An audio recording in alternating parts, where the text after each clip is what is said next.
Hi, it's me, Felicia. I actually just finished filming for a previous video that I was talking about the callousness of heart. And then I went about my day.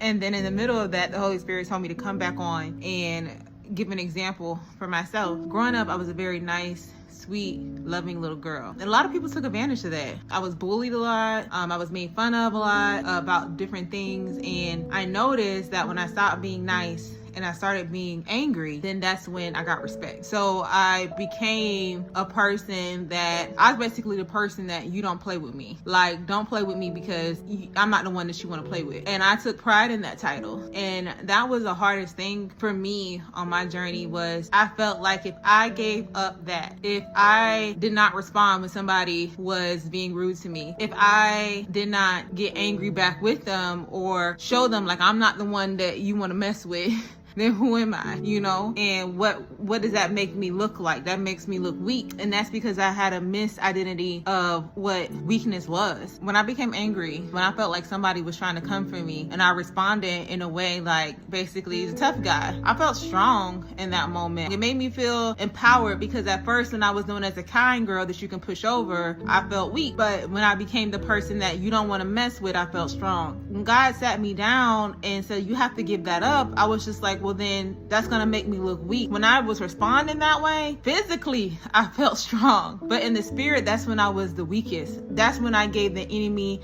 the perfect atmosphere to take full access. The callousness, that part of my heart where I feel like I was storing it up so much, like, man, I don't wanna let this go because it's gonna cost me too much. I'm gonna be trampled over. But in reality, it gave the spirit of anger full access when I responded that way. When I get to the point of that anger, I couldn't think. I was just so frustrated, and it's just like all I seen was like I just wanted to find a way to just I couldn't control my emotions. And that's how you know that you have a spirit accessing you. It wasn't until I said, God, you know what, I don't know who I am anymore because I lost that little girl. I don't want to be to the point where I want to be a pushover, but also don't want to be angry anymore. I was just like, God, I don't have the answers. I don't know who I am if I don't respond in the way that I'm used to responding. And he said, and that's where I can be God, because you're no longer trying to define who you are. You're not giving me access to define you. My heart became callous because of what my eyes and my ears experienced. It built up a hardness of my heart where I'm not going to let nobody try me. When in reality, that was costing me